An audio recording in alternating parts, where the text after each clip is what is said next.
bisa nampak di layar Anda? Sudah terlihat, Bu. Oke, ya. Jadi ini soal kuis ya, TPT Genap 2020-2021. Jadi ujiannya open book. Tidak boleh bekerja sama, jawaban dikirim ke ini dengan nama dan seterusnya, waktu ujian status 20 menit. Oke, ini soal tahun kemarin. Nah, sekarang kita akan latihan soal-soal ini.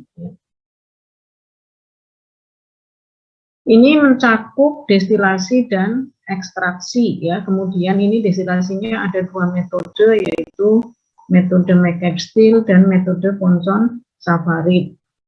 Jadi kita mulai dari nomor 1 di sini ya, nomor 1. Jadi di sini kita akan membahas mengenai destilasi campuran biner menggunakan metode McCabe-Steele ya. Karena apa? Di sini kalau kita lihat data yang tampil di sini hanya kurva kesetimbangan YA versus XA, tidak ada entalpi ya. Jadi kalau tidak ada entalpi, secara tidak langsung Anda langsung memutuskan bahwa ini pengerjaannya menggunakan metode McCabe-Steele. Tetapi di nomor 3 ini Anda diberikan data ini ya, walaupun tidak ada, mungkin tidak ada ini kata-kata Ponson-Savarit, tetapi karena di sini ada data komposisi, kesetimbangan dan entalpi uap dan cair seperti ini, cair jenuh dan uap jenuh, maka otomatis Anda akan mengerjakan menggunakan metode Ponson-Savarit seperti itu ya. Jadi clue-nya adalah di data ya, tidak usah diberikan secara eksplisit bahwa kerjakan menggunakan metode Ponson, metode McCabe, tidak usah. Itu yang harus diperhatikan. Jadi dua metode ini kemungkinan yang keluar salah satu, tapi kita tidak tahu yang keluar itu metode yang McCabe atau yang metode yang Ponson-Savarit, sehingga Anda harus mempelajari keduanya dengan baik ya, dengan pemahaman yang benar. Takutnya kalau nanti kita hanya mempelajari salah satu metode, nanti yang keluar metode yang lain, sehingga Anda tidak siap. Oleh karena itu, di dalam kuis ini, tahun kemarin ini saya memberikan dua soal sekalian, ya, biar Anda menguasai keduanya. Oke ya, jadi campuran biner di sini. Oh, ini bukan campuran biner, suatu campuran normal pentan, normal heksan, betul-betul ya. Jadi ini adalah campuran biner. Ini hidrokarbon normal pentana C5H12 dan ini normal heksana C6H14. Komposisi di umpan terdiri dari 30% berat normal pentana. Nah, Anda di sini perlu berhati-hati karena di sini komposisi soal itu bisa saja ya mau mengetahui di sini persen berat atau persen mol, terserah yang membuat soal. Di sini yang diketahui adalah persen berat. Padahal nanti Anda dihadapkan pada data di sini, data YA versus XA itu adalah fraksi mol. Nah, kalau Anda akan meletakkan titik umpan di grafik yang sumbu Y dan X-nya adalah fraksi mol, maka mau tidak mau Anda harus merubah dari persen berat menjadi persen mol. Ya, bagaimana caranya merubah persen berat menjadi persen mol? Tentunya Anda harus punya data. Data apa? Data berat molekul pentan dan berat molekul heptan ya, heptan. Nah, karena ini hidrokarbon C5H12, mestinya Anda sudah bisa menghitung berapa berat molekul pentan dan heptan. Ya, jadi suatu campuran normal pentana dan normal heksana terdiri dari 30% berat normal pentana, tentunya 70% berat normal heksana ya, 70%-nya normal heksana. Akan didestilasi untuk menghasilkan destilat yaitu D dan hasil bawah B. Komposisi destilat 99% berat normal pentan. Dan B mengandung 1% berat normal pentan.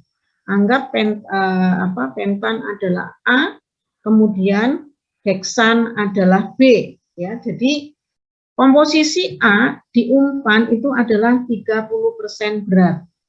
Komposisi A di destilat itu 99% berat. Komposisi A di bottom product itu 1% berat.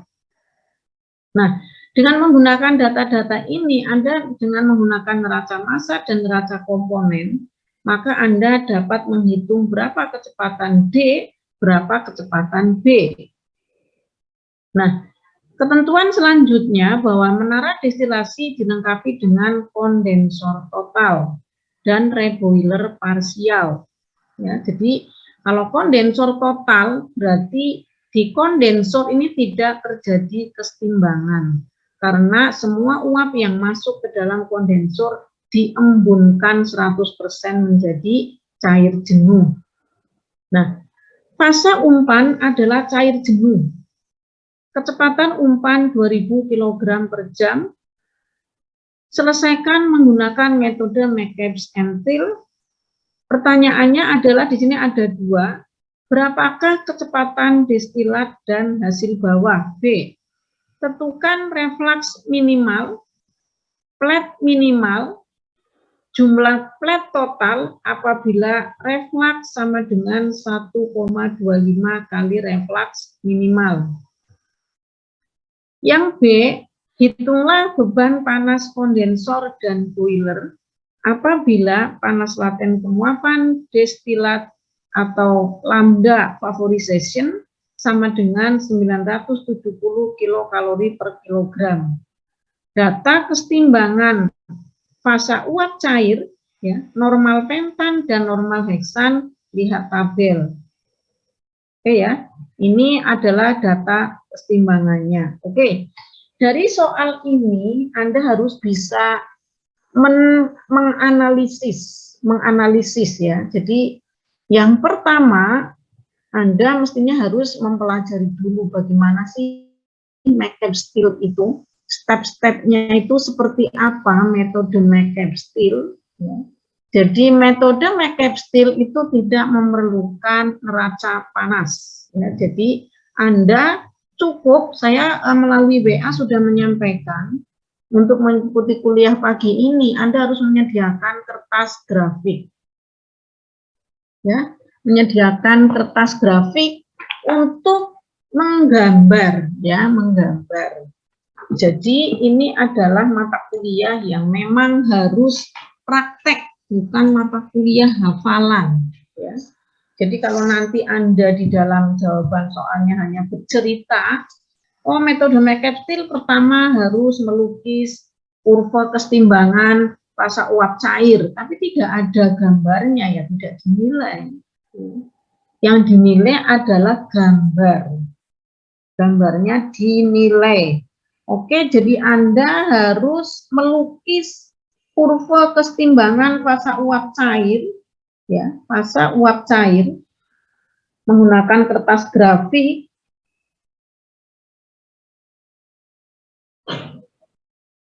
Saya beri kesempatan Anda melukis kurva kesetimbangan YX, ya, YX dilukis. Saya juga melukis di sini biar bareng-bareng ya, biar sama-sama. Semuanya melukis YX, semuanya ya, tidak ada yang ketinggalan. Jadi silakan Anda ambil penggaris, ambil alat tulis, kemudian Anda lukis YX.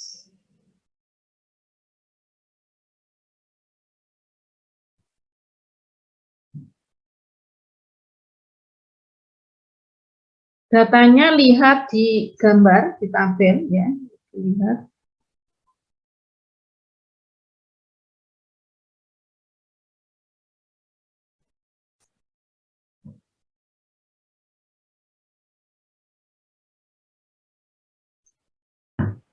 Ini untuk latihan memanage waktu ujian juga ya. Jadi kalau saya punya waktu 120 menit, saya harus secepat apa untuk menyelesaikan soal ini.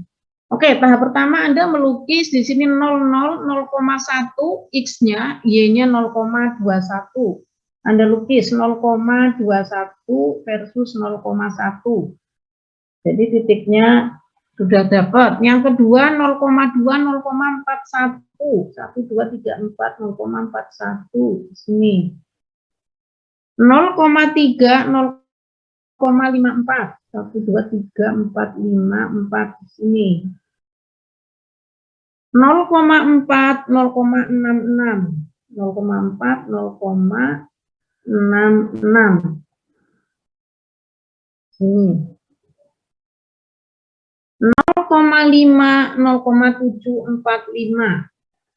0,745. Oke. 0,6, 0,82. 0,82. Anda melukis ya. Kemudian 0,7, 0,875.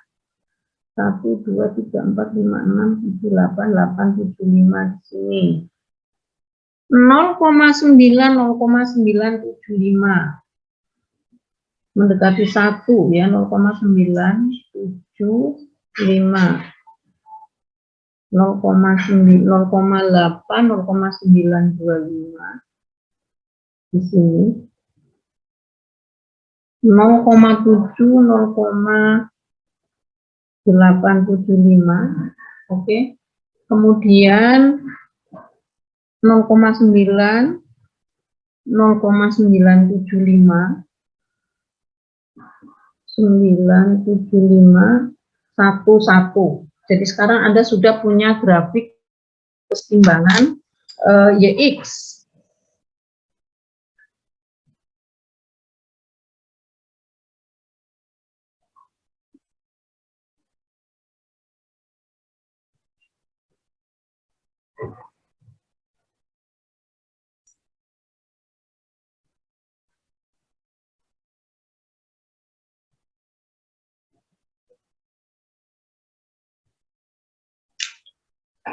Sulit, tanda tangan.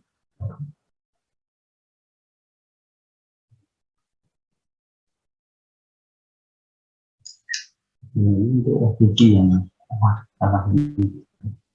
Ini ya.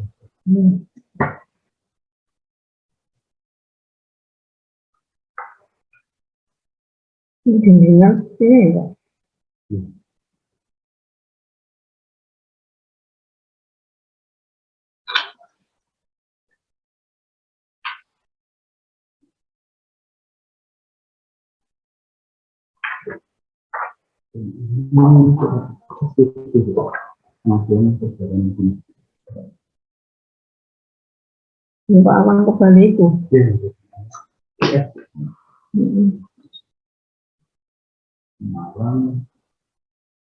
Bali.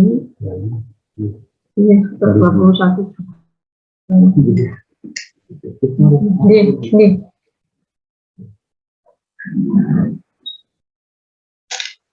Oke ya, jadi Anda sudah mempunyai YA versus XA. Kemudian Anda di sini harus menentukan letak titik F ya, urut-urutannya Anda sudah punya kurva kesetimbangan, terus letak titik F. Nah, titik F ini di mana? Karena ini adalah mol, maka dirubah menjadi mol dulu ya. Jadi sekarang berat molekul pentan C5H12. Jadi 5 kali 12 60 ditambah 12 72. Sedangkan heksan itu sama dengan C6H14, 72 sama 14, 86. Jadi Anda harus menghitung berapa fraksi mol, ya, fraksi mol pentan dan fraksi mol heksan. Jadi fraksi mol pentan sama dengan 0,3 dibasiskan 1 mol, 1 kilogram, jadi 0,3 per BM pentan, yaitu tadi 72, ditambah dengan 0,7 dibagi dengan berat molekul heksan, yaitu 86. Ya, jadi sekarang fraksi mol pentan sama dengan 0,3 per 72 dibagi dengan 0,3 per 72 ditambah dengan 0,7 per 86. Ketemunya berapa? Siapa yang sudah menghitung? Halo?